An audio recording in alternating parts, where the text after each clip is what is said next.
प्रिय दर्शकों, हम आपका ध्यान इस महत्वपूर्ण डिस्क्लेमर की ओर आकर्षित करना चाहते हैं। इस इंटरव्यू में हमारे अतिथि द्वारा व्यक्त किए गए विचार और मत उनके व्यक्तिगत हैं। ये आवश्यक रूप से हमारे YouTube चैनल या संपादकीय टीम के दृष्टिकोण का प्रतिनिधित्व नहीं करते हैं। हमारा लक्ष्य एक ऐसा मंच प्रदान करना है जहां पसमानदा विषय से संबंधित विविध दृष्टिकोण प्रस्तुत किए जा सकें। हम विभिन्न विचारों को सामने लाने का प्रयास करते हैं, लेकिन इनका समर्थन या विरोध नहीं करते। आपके समय और सहभागिता के लिए हम आभारी हैं। यदि आपके कोई प्रश्न या चिंताएं हैं, तो कृपया हमसे संपर्क करने में संकोच न करें। पसमानदा समुदाय का महत्वपूर्ण अंग होने के लिए धन्यवाद। सादर, अब्दुल्ला, मंसूर, पसमानदा डेमोक्रेसी। सलाम आदाब, मैं हूँ राशिद अयाज, ऑल इंडिया पसमानदा मुस्लिम महाज से। आज आप जुड़े हैं पसमानदा डेमोक्रेसी के एक विशेष कार्यक्रम से। पसमानदा महाज पसमानदा समाज के बुद्धिजीवों, कार्यकर्ताओं, नेताओं के विचारों को प्रस्तुत करने का एक प्रयास है।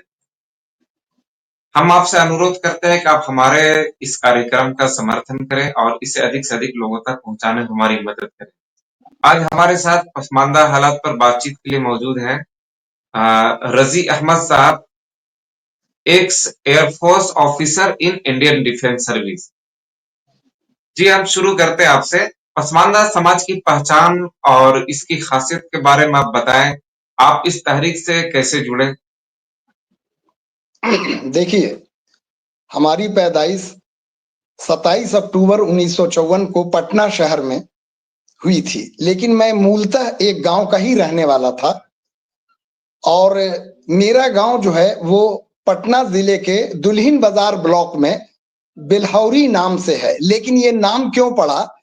मुगल कमांडर कामगार खां बेलवरिया उस वक्त पटना रीजन के कमांडर थे, उन्होंने अपने नाम पे इस गांव को बेलवरिया रखा, बिल्हौरी।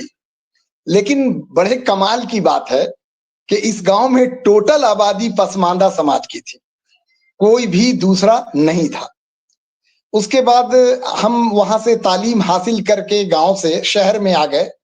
फिर कॉलेज के जमाने में कंपटीशन निकाल के हम इंडियन एयरफोर्स को ज्वाइन किया और 73 से मैं एयरफोर्स में आ गया और मैं 88 में इंडियन एयरफोर्स को सबकदोश कर दिया। पेंशन होने के बाद मेरी आखिरी पोस्टिंग जो है मद्रास जाफना में जो लड़ाई चल रही थी उस दौर में थी।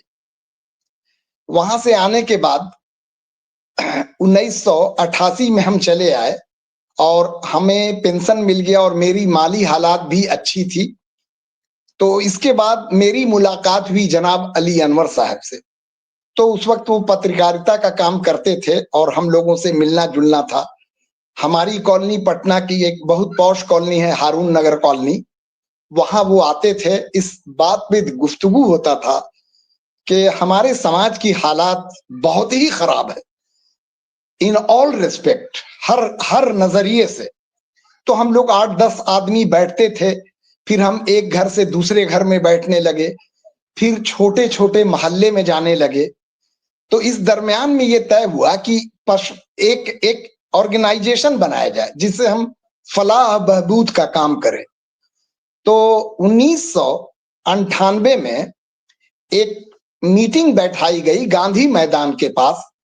उस मीटिंग में शामिल थे जनाब अली अनवर साहब, Usman Halal Khor sahab, Noor Hasan Azad, ex member of parliament doctor Ejaz sahab, माने बहुत सारे लोग थे। तो तय हुआ कि इसका एक नाम रखा जाए। कोई बैकवर्ड मुस्लिम मोर्चा रख रहा है, कोई बैकवर्ड, कोई दलित, कोई कुछ। तो हमारे एक बुजुर्ग थे जिनका नाम था मोइनुद्दीन शाकरी, जो अब इस दुनिया में नहीं रहे, सबसे बुजुर्ग आदमी थे। उन्होंने कहा कि देखो, मेरा एक नाम सजेशन है जो कॉमन पसमानदों को इसमें समूलियत करेगा। तो उन्होंने कहा कि पसमानदा महाज रखो। तो फाइनली सबने डिसाइड किया कि पसमानदा मुस्लिम महाज को एक शक्ल दे दी जाए और ये 1998 में कायम हो गया। अब हुआ कि क्या किया जाए आगे, हाउ टू मूव। तो उसमें दिक्कत ये थी कि माली हालात का बहुत मसला था। अली अनवर साहब पत्रकारिता करते थे तो एक लिमिटेड आमदनी थी, जो शहर में रहना भी बहुत टफ था उनके लिए भी। खैर, हम लोगों ने मिलजुल के जो भी रकम था इकट्ठा करते थे और छोटे छोटे मोहल्ले में मीटिंग करने लगे। उसके बाद हम छोटे छोटे शहरों की तरफ बढ़े, जैसे गया, हाजीपुर, मोतिहारी, मुजफ्फरपुर, पूर्णिया, कटिहार, किशनगंज। तो ये मूवमेंट चल पड़ा और उसके बाद अनवर साहब अदर स्टेट में भी जाने लगे, लखनऊ, हैदराबाद, दिल्ली वगैरह वगैरह। तो ये तहरीक काफी आगे बढ़ने लगी, तो लोग जुड़ते गए और कारवां बनता गया। उसके बाद यहां तक हुआ कि अनवर साहब यूनाइटेड स्टेट अमेरिका भी गए इस मसले पर, वहां भी मीटिंग ऑर्गेनाइज की। वहां मेरी बेटी डॉक्टर हैं, उन्होंने इसमें मदद किया, वो भी शामिल हुई। तो एक मूवमेंट नेशनल लेवल से इंटरनेशनल होते चला गया और हम लोग को बड़ी खुशी हुई कि हमारे कुछ इसमें लोग ऐसे हुए जो बाद में मतलब नेता भी बने, उनको राज्यसभा भेजा गया, कुछ को माइनॉरिटी कमीशन पटना का चेयरमैन नहीं तो मेंबरशिप मिला, तो कुछ इसकी पहचान बनी। और माननीय नीतीश कुमार जी ने भी ऑब्जर्व किया कि एक ऑर्गेनाइजेशन है जो समाज के लिए कुछ कर रहा है और दबे कुचलों के लिए भी अच्छा काम हो रहा है, तो इसका फरोग होते ही चला गया। और हम लोग एस्टेब्लिश किए कि पसमानदा की एक नाम, एक पहचान पूरे मुल्क के अंदर तामीर हो गई और एस्टेब्लिश्ड हो गया। तो ये है पसमानदा में कैसे आए और इसकी क्या स्टेटस है, इसके बारे में मैंने आपको रोशनी डाला।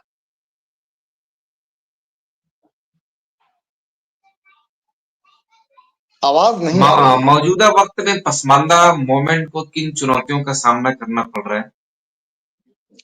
देखिए, पसमानदा मूवमेंट को मौजूदा समय में सबसे पहला तो इकोनॉमिकली चैलेंज हमेशा रहा है, क्योंकि ये जो पॉलिटिकल मूवमेंट होता है इसमें मोबिलाइज करना पड़ता है पब्लिक को, इसमें ट्रांसपोर्टेशन का खर्चा है, इसमें और भी एडिशनल खर्चा है कि जहां मीटिंग आप अरेंज करेंगे वहां पे बहुत सारे अखराजात बढ़ जाएंगे।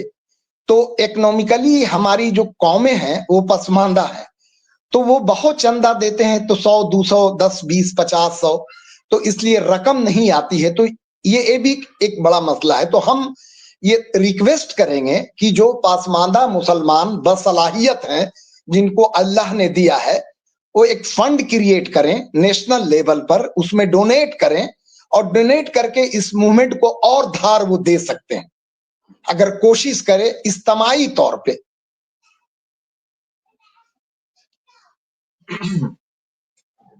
आने वाले वक्त में पसमानदा आंदोलन को कैसा होना चाहिए, इसके लिए क्या जरूरी कदम उठाने होंगे? देखिए, इसका तो बहुत लंबी चौड़ी इस पे गुफ्तगू हो चुकी है पहले भी और आज भी हो रही है। हमें इस बात को पहले तय करना होगा कि गलती कहां से हो गई और पसमानदगी बढ़ी कहां से। जैसे मैं बताता हूं कि 1950 में पंडित जवाहरलाल नेहरू और मौलाना आजाद, अंबेडकर जी की मीटिंग हुई। उसमें उन्होंने सवाल रखा कि दलित तो आपके यहां भी हैं, आप लोग के यहां भी लोग गंदगी साफ करते हैं, हर तरह का वो काम करते हैं जो हमारे यहाँ हिंदू दलित करते हैं, तो क्या इन लोगों को रिजर्वेशन दिया जाए। इस पे मौलाना आजाद साहब ने कहा कि नहीं, हमारे यहाँ तो मसावात है, हम मस्जिद में एक साथ नमाज पढ़ते हैं, हमारे यहाँ कोई जात पात नहीं है। It was a blunder approach, क्योंकि ये हकीकत मौलाना आजाद के मन में होगा, क्योंकि इस्लाम में यही है कि हम सब बराबर हैं। बट इन प्रैक्टिकल लाइफ जो रियल जिंदगी है, रियल जिंदगी में डिफरेंसेस हैं, इससे दुनिया की कोई ताकत इनकार नहीं कर सकती है। तो उन्होंने एक पॉलिटिकल ब्लंडर किया, उसकी वजह से मुसलमानों को 1950 में और बौद्धों को और सिखों को इससे बाहर कर दिया गया और हिंदुओं को रिजर्वेशन मिला जो 341 आर्टिकल है।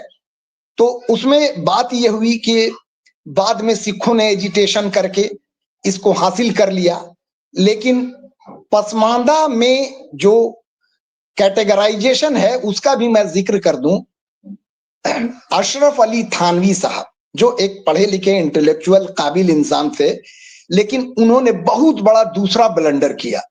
ब्लंडर ये किया कि ठीक है, मुसलमान में बिरादरी जात नहीं है, ओके, तो आपको डिफाइन करने की क्या जरूरत थी। उन्होंने एक किताब लिख दिया उस किताब में उन्होंने मुसलमानों का कैटेगराइजेशन कर दिया। क्या भाई?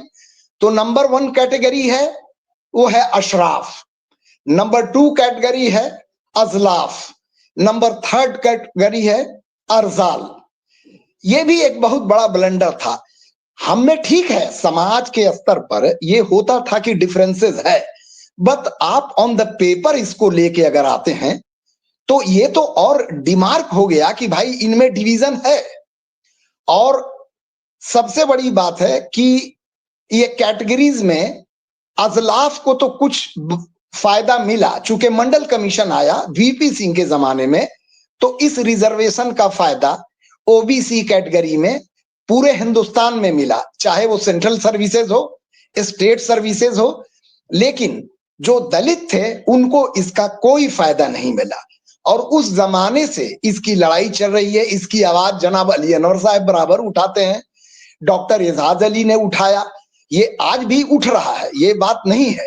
रहा सवाल कि इनका डेवलपमेंट कैसे हो, तो मैं तो रिक्वेस्ट करूंगा जो अशराफ समाज है कि भाई आप हेड हैं हमारे मुस्लिम समाज के, आप लीडरशिप में हैं, आप लीड कर रहे हैं कौमों को, कम्युनिटी को आगे लेके चल रहे हैं, आपका पॉलिटिकल एजेंडा काम कर रहा है, आपकी बातें सरकार में सुनी जाती है, तो आप इस मसले को क्यों नहीं टेकअप करते हैं कि हाँ यू एक्सेप्ट द रियलिटी कि हाँ हमारे समाज में है डिफरेंसेस।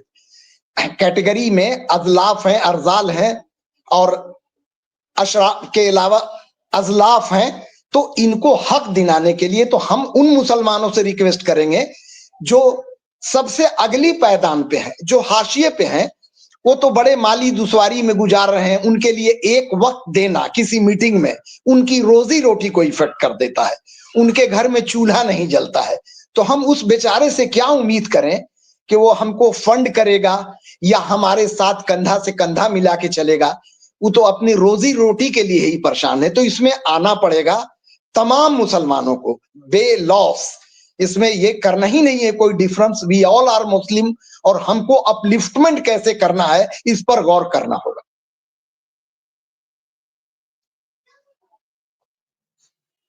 नई नस्ल को पसमानदा तहरीक से जोड़ने के लिए क्या करना चाहिए?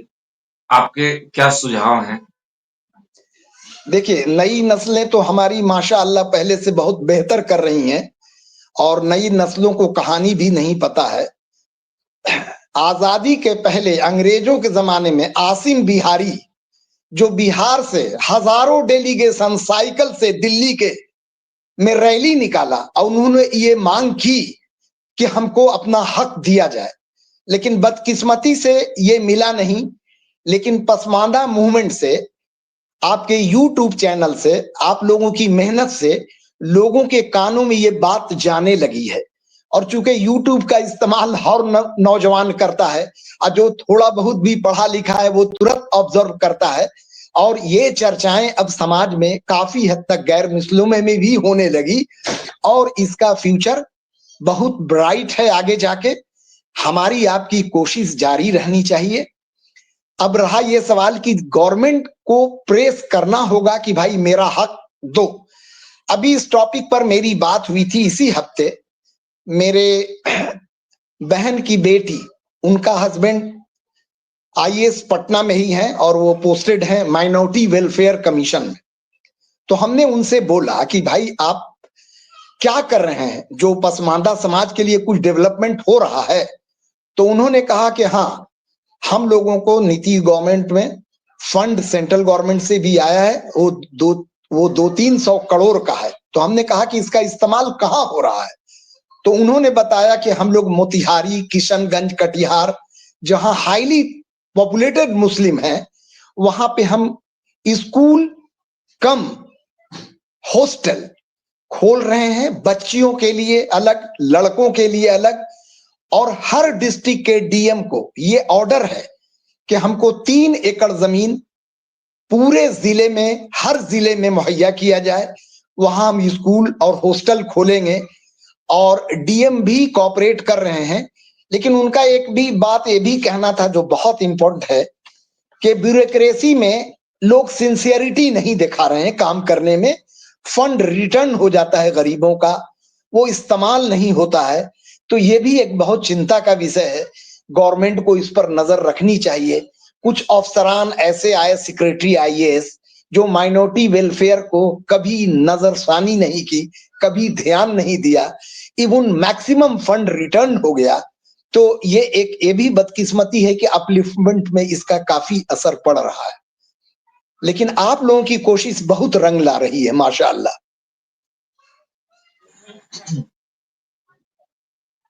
तो रजी अहमद साहब, आपका बहुत बहुत शुक्रिया जी इस चैनल पर आने के लिए, और बहुत बहुत धन्यवाद। आप इसी तरह अपनी बातें हमारे चैनल पर रखें, और इंशाअल्लाह। पसमानदा समुदाय के लिए आप काम करते रहें। आप आपकी ये कोशिश बहुत अच्छी है। जी इससे पसमानदा समाज को जागरूक होना होगा और उनको तहरीक मिलेगी। और बेशक। आपका बहुत बहुत धन्यवाद। आपका भी बहुत बहुत शुक्रिया।